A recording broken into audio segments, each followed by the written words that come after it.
Les élections présidentielles sont la victoire de l'éducation nationale avec l'arrivée au pouvoir d'Emmanuel Macron. Victoire qui s'est reposée sur des esprits décérébrés. La victoire d'Emmanuel Macron s'est manifestée le jour même avec l'Eau de la joie.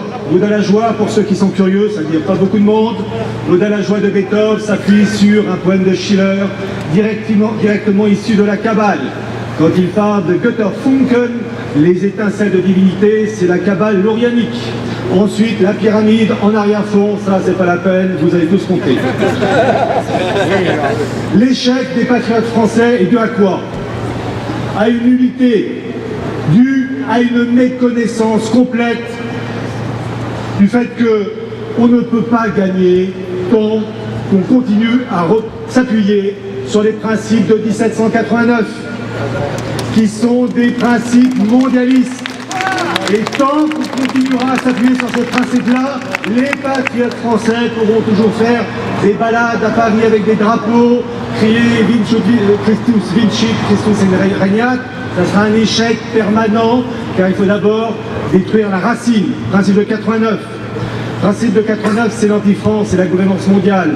Et d'ailleurs, pour ceux qui sont curieux, lisez le livre d'un révolutionnaire, Anarkadis Klotz, La République universelle, le livre entièrement scanné sur le site Gallica. Qui l'a fait? Je l'ai fait. Et je vais vous lire quelques phrases qui résument toute la situation.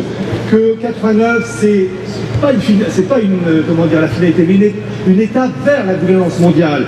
Je cite Anarkadis Klotz. Un corps ne se fait pas la guerre à lui-même, et le genre humain vivra en paix lorsqu'il ne fera qu'un seul corps, la nation unique, l'humanité unifiée. Les hommes se rangeront sous l'oriflamme du genre humain en s'écriant avec transport « une nation, une assemblée, un prince ». Mépris aux raisonneurs pervers ou stupides qui oseraient encore nier la possibilité de l'établissement universel des droits de l'homme. Au reste, le peuple fera justice lui-même de l'absurde catholicisme. Mais j'avais oublié que 89, c'est d'abord l'esprit anticatholique. L'Église romaine est un édifice bâti sur l'infaillibilité. On ne saurait en ôter une seule pierre sans que toute la fabrique ne s'écroule. Déjà, la plupart des hommes libres se refusent à courber la tête en vils esclaves dans un confessionnal. Or, sans la confession, point de communion. Il est oiseux d'entendre la messe lorsqu'on renonce à l'absolution du sacerdoce. C'est sur les débris de tous les trônes que nous bâtirons l'édifice de la République universelle. Aujourd'hui, on dit gouvernance mondiale. Tant que la plupart des Français assisteront aux sorcelleries de la messe, tant qu'ils croiront que 3 font 1, en Trinité, et que la partie est plus grande que le tout, et qu'un corps existe en plusieurs lieux à la fois, et qu'un homme efface les péchés d'un homme, il sera difficile de les guérir de la duperie du fantôme royal. La France, j'ai bien une phrase, la royauté est une espèce de traîtrise non moins absurde que tout autre sacerdoce. Il résume parfaitement, il dit qu'en fait, les rois de France, qui étaient des prêtres, des lieutenants du Christ, c'est la même fonction dans le domaine temporel, en liaison avec les prêtres ordonnés par un évêque ou un cardinal. La France libre se lèvera un jour pour jeter un cri moins absurde que tout autre sacerdoce. Point de roi, point de prêtre. La France n'ayant plus ni province, ni généralité, ni seigneur, ni vassaux, ni bourgeois, ni paysans, ni ville, ni village, ça c'est du communisme. La France nivelée en paisible commune est devenue une cité paternelle, la cité de Philadelphie. Ça, c'est le terme ésotérique pour dire gouvernance mondiale. Et il dit ceci: l'unité nationale et souveraine sera exprimée par un seul mot, Philadelphie. Toutes les villes et les cours disparaîtront à l'aspect imposant et consolant de Philadelphie. Et là, vous avez l'appel à la mise en place de blocs continentaux. Je le cite: l'Europe et l'Afrique et l'Asie et l'Amérique se donneront la main dans la cité vaste et heureuse de Philadelphie. J'ai démontré géographiquement, politiquement, physiquement, moralement que la Commune de Paris sera le point de réunion, le fanal central de la communauté universelle. Bon, là, il s'est trompé, c'était plutôt Jérusalem pour Jacques Attali.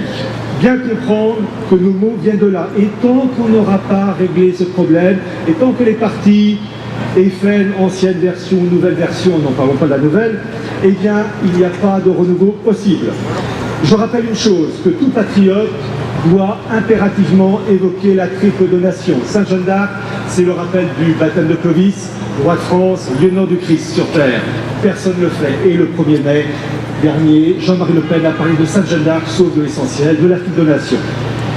il n'en a pas parlé. Cela dure depuis 2 siècles, notre chute, parce que nous n'avons pas compris nos ennemis, leur philosophie, ils nous attaquent et finalement on se contre maintenant, plus de 2 siècles après 89.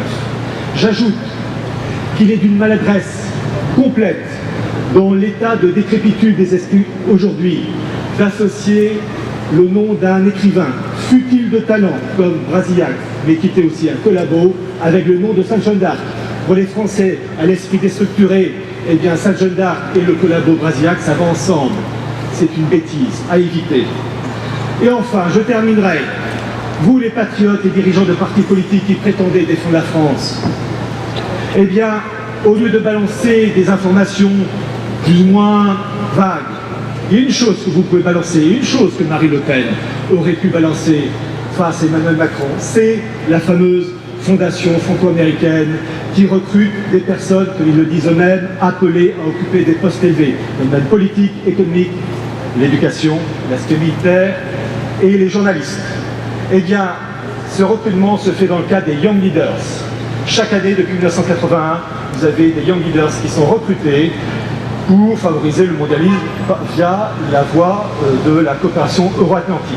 Eh bien, je suis allé sur le site de la Fondation franco-américaine, il y a 2 sites, le site américain. Eh bien, j'aurais aimé que Marine Le Pen, ou son père, ou tout défenseur d'un parti, enfin appartenant à un parti politique dit patriote, part de la Fondation franco-américaine, parce que en 1996, parmi tous les Young Leaders, vous aviez un certain François Hollande. Et la recrue de 2012, eh bien, c'est Emmanuel Macron. Quelle continuité! Imaginez cette information balancée devant 15-16 millions de téléspectateurs. C'est sur leur site, tout simplement. Mais il est vrai que Marine Le Pen ne pouvait pas le faire, car en 2001, un des membres des Young Leaders s'appelait Nicolas Dupont-Aignan. Donc, elle se tirait de balle dans le pied. Donc, en guise de conclusion, on va faire une marche. On va encore chanter, mais n'oubliez pas que vous devez vous cultiver. Et pour ceux qui ont des doutes, vous prenez le catéchisme de Saint-Pédis et vous le comparez avec vos idées. Si ce n'est pas conforme au précepte du catéchisme de Saint-Pédis, c'est que vous êtes dans l'erreur, que vous devez changer de mentalité pour être authentiquement catholique au service de la patrie, réellement. Je vous remercie.